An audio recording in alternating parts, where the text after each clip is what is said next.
People think horror begins with screams. They're wrong. Horror begins with silence. The kind of silence that makes you notice your own breathing. The kind that makes your skin feel tight. The kind that makes you feel watched. My name is Ethan Walker, and this is the story of the night I realized something had been living inside my house long before I ever moved in. 1. A fresh start. After my divorce, I wanted only one thing: a quiet place. No city noise, no traffic, no memories. That's how I ended up in Blackwood Ridge, a small town in Oregon surrounded by forest and fog. The house was cheap. Too cheap. A 2-story wooden house, 30 years old, standing at the edge of the woods.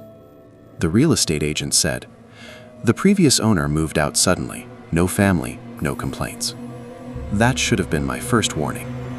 But when you're broken inside, you don't listen to warnings. You listen to hope. 2. The first night. The first night was quiet. Too quiet. No insects, no wind, no distant cars. Just silence. At around 2:13 a.m., I woke up suddenly. No nightmare, no sound. Just that strange feeling, like someone was standing in the room. I opened my eyes. Nothing. The bedroom door was open. I remembered closing it. I told myself I was just tired. I went back to sleep. 3. The footsteps. The second night, I heard footsteps. Slow, heavy, coming from downstairs. I froze in bed. My heart was beating so loudly I thought it would give me away. Then, the steps stopped, right below my bedroom. I waited. 5 minutes? 10. Nothing. I grabbed my phone, turned on the flashlight, and checked the hallway.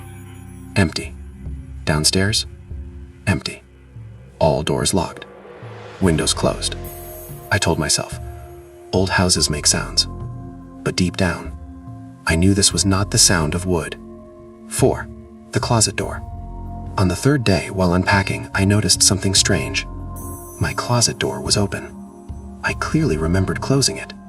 Inside, everything looked normal. But something felt wrong. The air inside the closet was cold. Not normal cold. Dead cold. That night before sleeping, I placed a chair in front of my bedroom door. Just in case. 5. The sound behind me. At 3:07 a.m., I heard breathing. Not mine. Behind me. Slow. Wet. Close. I didn't move. I didn't even blink. I felt someone standing right next to my bed. I slowly turned my head. Nothing. The room was empty, but the air still smelled, like rust and dust. 6. The basement door. The next morning, I noticed something terrifying. The basement door was open. I had never gone into the basement. I had never opened it. The stairs going down were dark, and something down there moved. I closed the door and locked it. Then I placed a heavy table in front of it. 7. The neighbor's warning. That evening, my neighbor, an old man named Mr. Harris, came to talk. He looked at my house for a long time before saying, "You shouldn't stay here."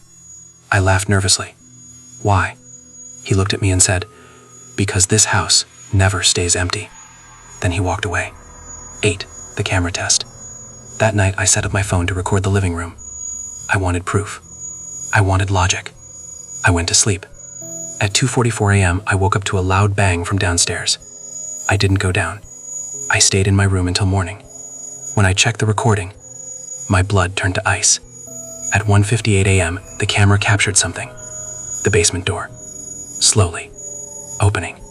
And then, a tall, thin shadow came out. It stood in the living room. For 3 hours. Without moving. Just facing the stairs. Facing my bedroom. 9. The message on the mirror. That morning I went to the bathroom and saw something written on the mirror. From the inside. With steam. Even though nobody had used hot water. It said, "You came back." My legs gave up. I fell to the floor. Because I had never lived here before. So, who came back? 10. The locked room. I tried to leave. My car wouldn't start. No signal on my phone. No internet. Then I noticed something impossible. A door at the end of the hallway. A door that wasn't there before. It was old, black, and slightly open. Cold air was coming from inside. And from inside, I heard my own voice whisper, "He's already inside the house." I stood in the hallway for a full minute, staring at the door. My heart was beating so hard I could feel it in my throat. That door did not exist yesterday. The walls here were always plain. I remembered that clearly. Now there was a black wooden door, old and cracked, with peeling paint and a rusted handle. And it was slightly open. Cold air poured out from inside like breath from a freezer. And from inside, I heard my own voice again. "You came back." My hands were shaking as I reached for the handle. The moment I touched it, the whisper stopped. Complete silence.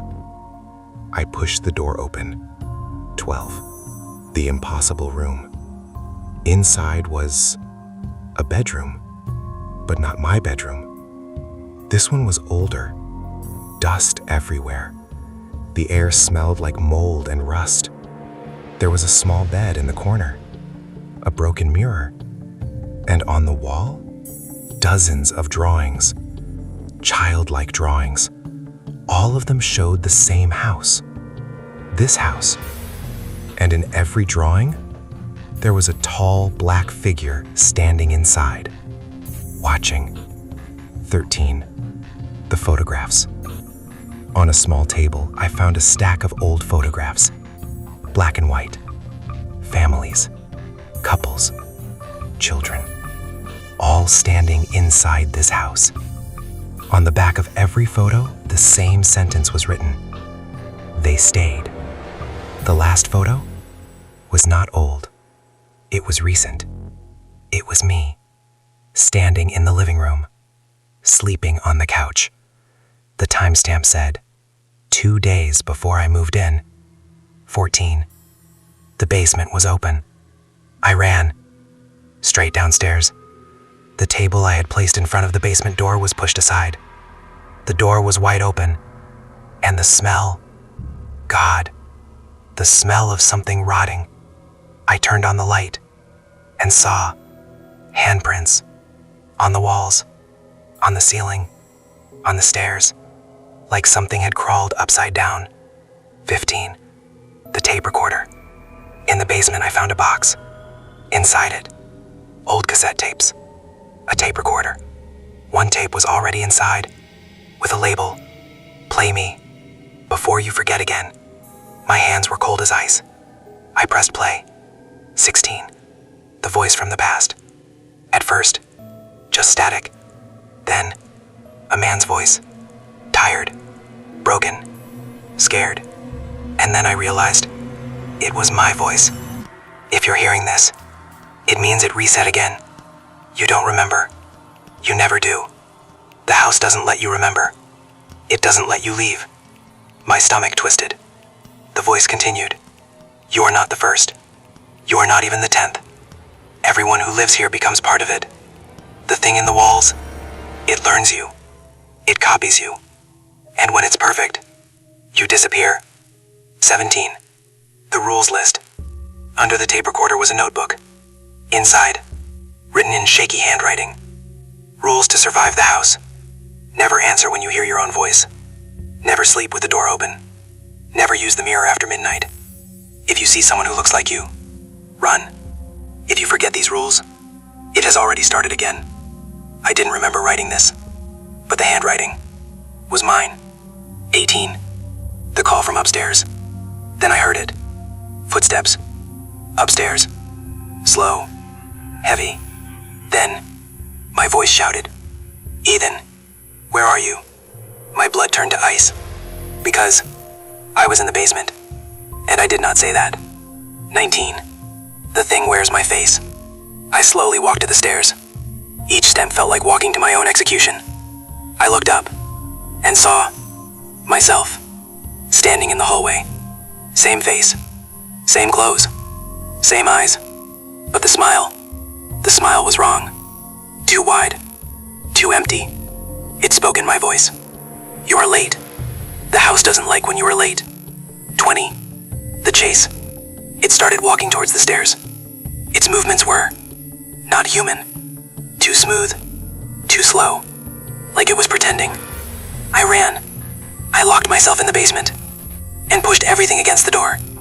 I heard it knock, then scratch. Then it whispered, "You always hide here, and I always find you." 21.